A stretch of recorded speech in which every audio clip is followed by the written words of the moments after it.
Sobat Bipos, kembali lagi dalam program Bitalk Banjarmasin Pos Bicara Apa Saja bersama saya Roy Naimi. Kita tadi sudah ditemani dan berbincang dengan Bapak Kapolda Kalsel, Bapak Andi Rian Jayadi. Baik Pak, ini di segmen kedua ini mungkin saya sedikit ingin bertanya gini Pak mengenai ini kan kalau tidak salah Pak Andi ini sudah sekitar 2 bulan ya? Alhamdulillah. 2 bulan menjabat sebagai Kapolda Kalsel. Nah, dari kacamata Pak Andi ini bagaimana kondisi Kamtipmas Kalimantan Selatan? Kemudian apakah dibanding daerah lain bagaimana gitu Pak? Ya, Mas Reman, saya alhamdulillah menerima amanah sebagai Kapolda Kalsel ini memang terhitung sejak tanggal 14 Oktober 2022, tapi serah terimanya resmi itu tanggal 18. 4 hari lah. 4 hari setelahnya. 4 hari setelah. Setelah melaksanakan dan menerima amanah ini, saya melihat secara umum secara umum situasi Kamtipmas di Kalimantan Selatan ini alhamdulillah relatif kondusif. Namun demikian seperti saya katakan tadi di segmen awal juga, kita tidak bisa underestimate. Oleh karena itu, sebagaimana saya utarakan juga bahwa saya tetap mengedepankan komunikasi aktif dengan seluruh pemangku kepentingan, dengan Bapak Gubernur, dengan Bapak Ketua DPRD, kemudian juga dengan beberapa tokoh agama, tokoh masyarakat. Ya, tujuannya adalah untuk menerima masukan-masukan, mencari informasi kira-kira apa yang harus kita lakukan. Tetapi secara umum saya melihat bahwa memang mungkin ini menjadi satu anugerah bagi Kalimantan Selatan di mana masyarakat Kalimantan Selatan ini sangat terbuka, kemudian juga sangat mau berkomunikasi dengan siapapun. Oleh karena itu dari masa 2 bulan ini saya melihat insya Allah semuanya masih dalam jangkauan untuk kita lakukan penjagaan yang kondusif sampai dengan saat ini. Kemudian Pak, tahun 2022 kan sebentar lagi berakhir. Kemudian kita menghadapi tahun 2023 yang juga kita kenal sebagai tahun politik karena persiapan untuk pemilu tahun 2024. Nah, dan ini terkait situasi dan keamanan lagi nih Pak, dan potensi kerawanan. Kalau outlooknya 2003 Kalsel ini gimana menurut Bapak? Karena ada tahun politik itu Pak. Sebelum tahun 2023 juga, sejak saya menerima amanah ini, kepada seluruh jajaran sudah saya perintahkan untuk segera melakukan koordinasi, komunikasi dengan sejumlah pemangku kepentingan. Apalagi kalau kita bicara tahun politik, maka kita akan banyak bersentuhan atau berkomunikasi dengan teman-teman KPU maupun Bawaslu. Nah, kemudian kita tahu sendiri juga bahwa saat ini kita sudah memasuki tahap kemarin kita sudah lewati penetapan partai politik. Kita tahu tahun mendatang ini akan lebih banyak partai politik yang akan berkontestasi di dalam pesta politik.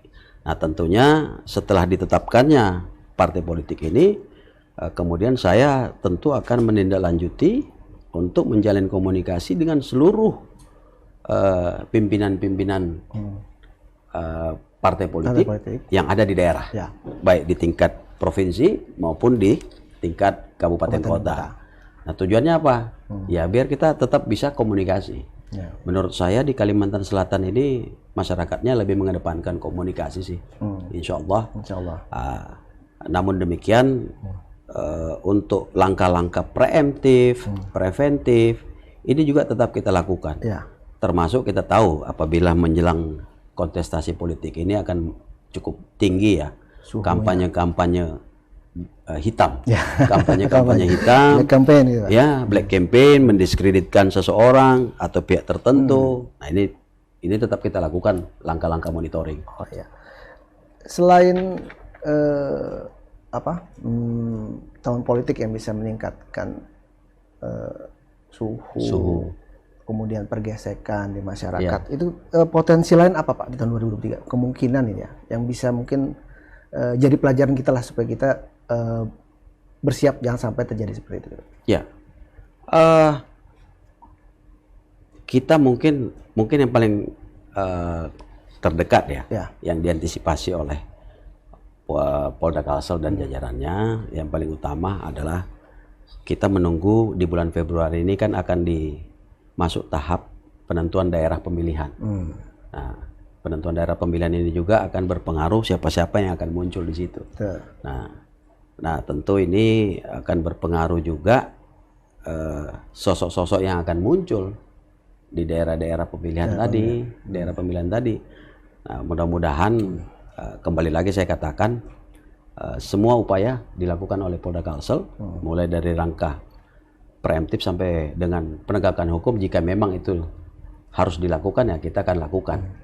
Tetapi so far saya lihat sih sejauh ini masih terjangkau semuanya. Masih terjangkau. Ini masih mungkin terkait kerawanan juga gitu Pak. Apalagi tahun politik ya. Sebelum tahun politik saja media sosial sudah menjadi corong dari berbagai pihak untuk menyuarakan hal-hal apa saja yang bisa menimbulkan potensi macam-macam. Nah ini di tahun 2003 kan kemudian kemungkinan akan semakin masif gitu. Nah, apa yang akan dilakukan Polda untuk mengantisipasi potensi kerawanan dari sosial media ini, Pak? Betul sekali Mas Royhan. Jadi kita tahu disrupsi informasi, disrupsi teknologi ini kan sudah mulai muncul bergulir sejak 2020 ya. Sekitar 2 tahun yang lalu. Kita tahu bahwa dengan munculnya smartphone, jaringan internet yang bisa sudah sampai kemana-mana, ini dengan mudahnya orang akan melemparkan berbagai informasi, melemparkan tuduhan-tuduhan, ataupun seperti tadi saya katakan kampanye hitam, mendiskreditkan seseorang.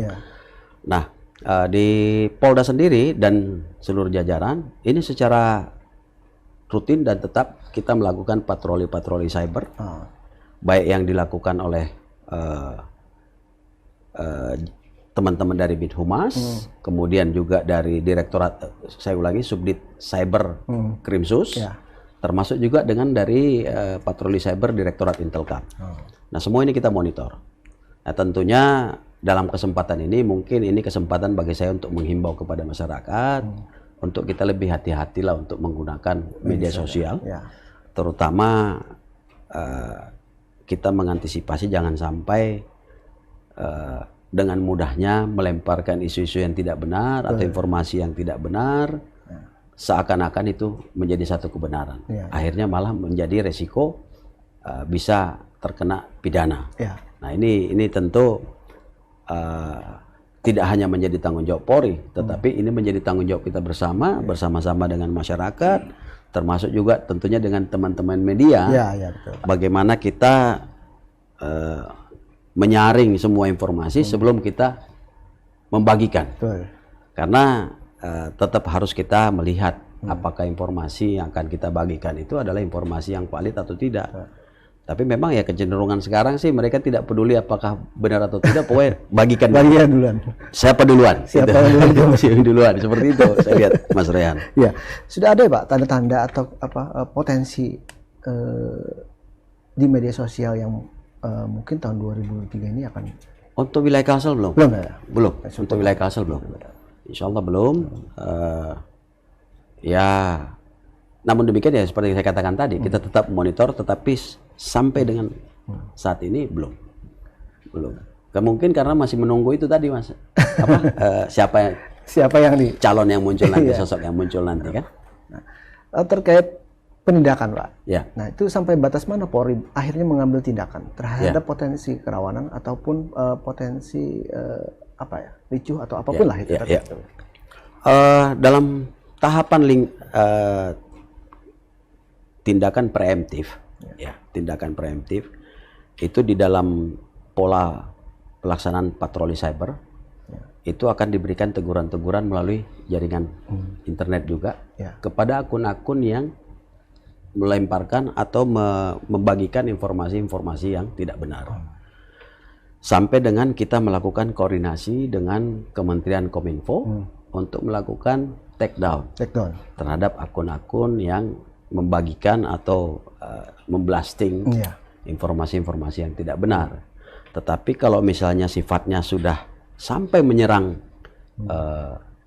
pihak tertentu, sosok tertentu, dan kemudian muncul laporan, misalnya ada pihak yang merasa dirugikan, kemudian dia melakukan laporan ke kepolisian, tentu kita akan mengambil langkah. Kita akan mengambil langkah, ya kita tinggal lihat kira-kira hukum positif mana yang dilanggar. Seperti itu, Mas Rehan. Ya, secara umum mungkin undang-undang ITE. Undang-undang ITE.